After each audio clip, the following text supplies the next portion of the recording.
কেমন আছো তোমরা সবাই? আশা করছি সবাই খুব ভালো আছো, আমিও ভালো আছি। আজ অফিস যাওয়ার আগের মুহূর্তের অবস্থা, মানে সকালবেলা উঠে স্নান হয়ে গেছে আর এখন আমি এসেছি পুজো করতে। দেখতে দেখতে কিন্তু গরমকাল চলে এলো। যদিও এটা বসন্তকাল, কিন্তু আমার একটু বসন্ত বলে মনে হচ্ছে না, জানো তো। আমার এটাকে গরমই মনে হচ্ছে, কারণ রীতিমতো গরম পড়ে গেছে। সেদিন তো দেখলাম অফিস থেকে বেরিয়ে আমি হেঁটে এসেছি বাস স্ট্যান্ড অবধি, এত ঘেমেছি, পুরো মানে গরমকাল। কোনোভাবেই আমি বুঝতে পারছি না যে এটা বসন্ত। কিন্তু আবার রাত্রের দিকটাতে দেখছি বেশ বেশ ঠান্ডা ঠান্ডা লাগছে, মানে ফ্যান চালাতে হচ্ছে না, অথচ দুপুরবেলা গরম লাগছে, আবার রাত্রিরে ঠান্ডা, মানে যে অদ্ভুত এক কাল হয়ে বসে আছে। আর এই সময়টাতেই খুব শরীর টরীর খারাপ হয়, দেখবে ওই খুব পক্স হবার ইয়ে থাকে, ধাত মানে খুব হয়, পক্স হয়। তারপরে মানে যেহেতু সিজন চেঞ্জ হয় তো অনেকের জ্বরও হয়, খুব জ্বর হয়, সর্দি ভুলভাল, মানে গরম লাগছে পাখা চালালো, গরম লাগছে না, মানে হয়তো অনেকে পাখার ভয় পেলো, কী করলো যে কি ওই ওরকমই ফ্যান চালালো না, ঘাম বসে বসে, সেখানেও হয়তো দেখলাম গরম লেগে ঠান্ডা লেগে গেল। এরকম হয়ে শরীর টরীর খারাপ হতে পারে। তো সেটাই আর কি, অদ্ভুত এক কালের মধ্যে আছি, সবাই একটু সাবধানে থেকো। আর এখানে দেখো আমি এখন ব্যাগ গোছাচ্ছি। ব্যাগ গোছাচ্ছি মানে এটা আমার রোজকারই স্বভাব, ব্যাগে কত টাকা আছে আমি দেখে নিই, কারণ তারপর আবার দেখবো বাসে ভাড়া করতে যাচ্ছি, তখন দেখলাম হয়তো বাসে মানে আমার কাছে টাকাই নেই। সে হলে তো হয়েছে না, মানে ভয়ঙ্কর কেলেঙ্কারি কাণ্ড হয়ে যাবে। তোমাদের কারোর এরম হয়েছে? আমার কখনো হয়নি, কিন্তু আমি দেখেছিলাম এরম একজনের হয়েছে। তখন আমি আগের অফিসে চাকরি করতাম, ভোরবেলা বেরোচ্ছি আর আমি যেতাম, আর আমার অফিসের কাছেই মানে পুরনো অফিসের কাছে একটা স্কুল ছিল। তো সেই স্কুলে দুজন, মানে সেই স্কুলে দুজন ছেলে উঠতো, মানে বড়ই, ক্লাস 10 কি 11-এ পড়বে এরকম। এবার রোজই যা হয়, রোজই একই বাসে গেলে হয় না যে মানে দেখা হতো। এইবারে হঠাৎ দেখি একদিন মানে ওকে ভাড়া চাইতে এসছে, এবার আমারও যা ভাড়া তারও তাই ভাড়া, পরপর স্টপেজ দিয়েই উঠি আর একই স্টপেজে নামি। ওমা, ও এদিক ওদিক খুঁজে শেষে বলছে আমার কাছে টাকা নেই, মানে ও টাকা আনতে ভুলে গেছে। তো এবার তো কন্ট্রাক্টর তো ছাড়বে না, এবার ও যে পরের বাসে যাবে সেটা তো স্কুলে দেরি হয়ে যাবে। তো এবার ও বলছে কন্ট্রাক্টর দাদাকে যে তুমি আমাকে স্ক্যানার দাও, আমি তোমায় পেমেন্ট করে দিচ্ছি। সে কি স্ক্যানার ফ্যানার নেয় নাকি?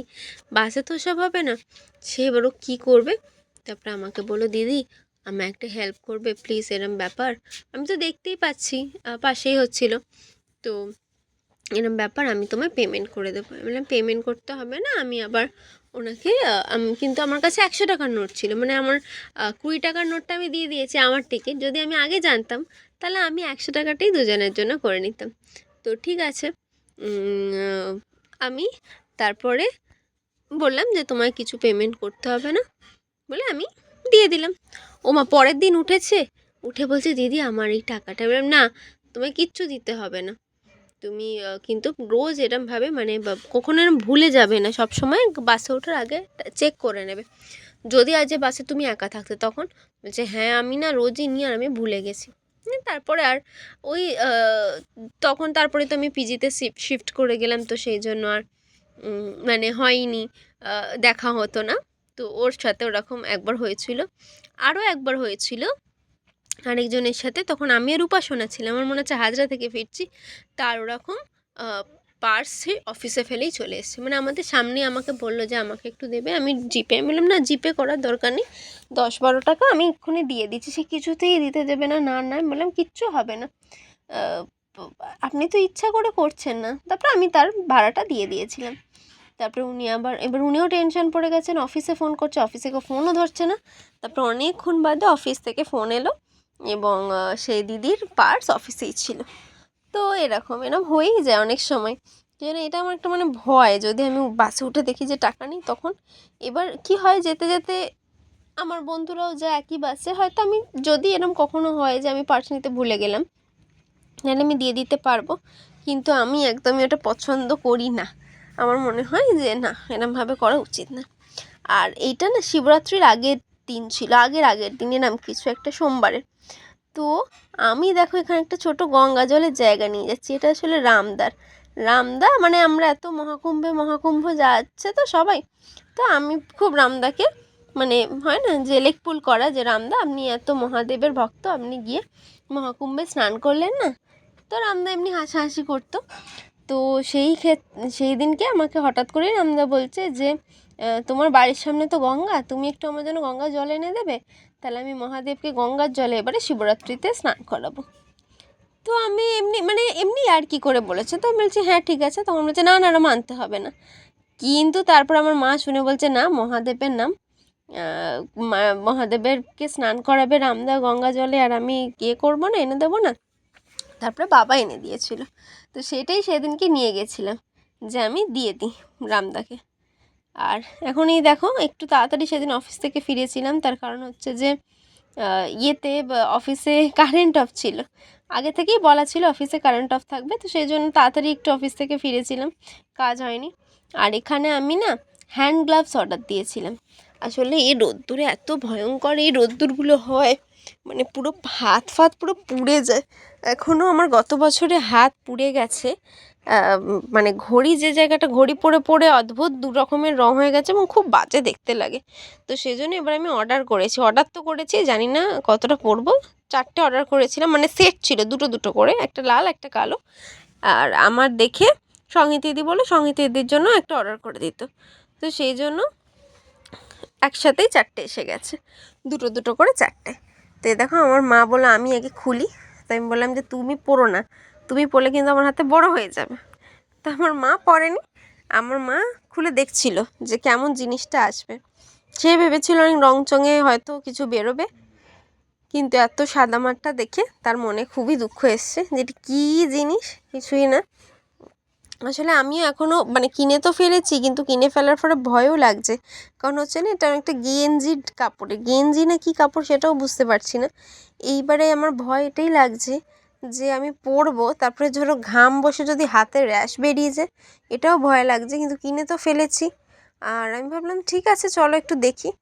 এ দেখো হাতটা অনেকটাই কভার হয়ে গেছে, মানে অনেকটা মানে আমার পুরো হাত অবধি উঠে গেছে, কাঁধের ওইখানটা অবধি উঠে গেছে প্রায়, একটু হয়তো ছাড় আছে কিন্তু ততটা উঠে গেছে। তো আমার মনে হলো যে আর খুব বেশি দামও না, খুবই কম দামে দিচ্ছে, আবার তুমি যদি অনলাইনে পেমেন্ট করো তাহলে আরও 20-30 টাকা ছাড় পাবে, তো অনেকটাই কম দামে পেলাম বলে আমি ভাবলাম যে না কিনেই নিই একটা। আর এই দেখো আমি এখন রেডি হয়েছি, রেডি হয়ে বেরোবো বলে আমি যাচ্ছি হচ্ছে বেতাই মন্দিরে। অনেক দিন ধরে ভাবছিলাম একটু মায়ের কাছে যাব, মায়ের কাছে যাব, যাওয়ার হচ্ছিল না। তো এই এখন রেডি হয়েছি মায়ের কাছে যাব বলে।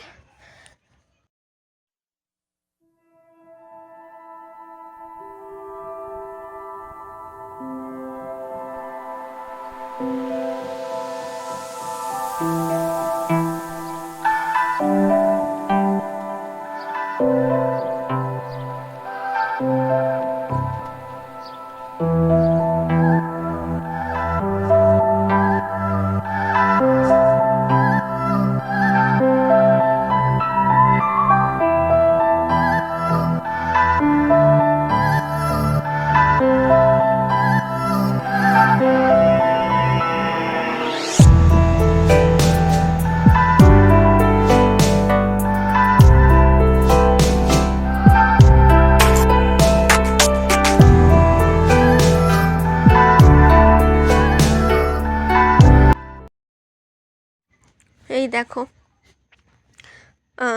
মন্দির থেকে ঘুরে চলে এসেছি, আর এটা তার পরের দিন আমি না মেলায় গেছিলাম, মানে আমাদের এখানে মন্দিরতলা এখানে মেলা হচ্ছিল, প্রত্যেক বছর এই সময়তে মেলা হয়। গেছিলাম পুচুর জন্য দুটো জিনিস আনতে, আমি এর আগে গেছি কিন্তু পুচুর জন্য কী আনবো বুঝতে পারছিলাম না, সেজন্য আমি আবার একদিন গেছিলাম ভেবে চিনতে। তো দেখো পুচুকে দিয়েছি, পুচু খুব খুশি। পুজো আগে দেখেই নিয়েছে, আমি ওকে মানে পিলুমাসিকে ফোনে বলছিলাম, ও সেটা শুনে নিয়েছিল, নয়তো হয়তো সারপ্রাইজই পেত।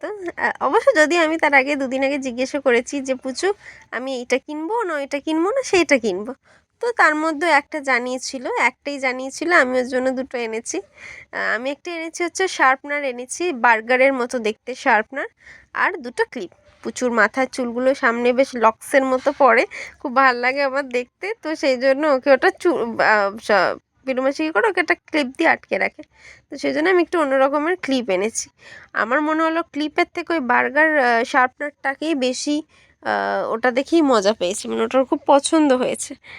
আর কি বলবো, আজকের মতো এখানেই কথা শেষ করি। কেমন লাগলো জানিও, ভালো লাগলে প্লিজ লাইক শেয়ার কমেন্ট আর সাবস্ক্রাইব করে দিও। দেখতে থেকো সেটার সাথে সারাদিন পাশে থেকো। তো আজকের মতো টাটা, দেখা হবে আবার নতুন দিন নতুন ব্লগে। আজকের মতো টাটা। চৈতালি চাঁদিনী রাতে নবমালতীর কোলে মুকুল নয়ন তুলি, নবমালতীর কোলে মুকুল নয়ন তুলি, নিশি জাগে আমারই সাথে চৈতালি চাঁদিনী রাতে, পিয়াসী চকরির দিন গোনা ফুরালো, শূন্য গগনের বক্ষ জোড়ালো, পিয়াসী চকরির দিন গোনা ফুরালো, শূন্য গগনের বক্ষ জোড়ালো, দক্ষিণ সমীরণ মাধবী কঙ্কন, দক্ষিণ সমীরণ মাধবী কঙ্কন, পড়াই দিল বনভূমির হাতে চৈতালি চাঁদিনী রাতে।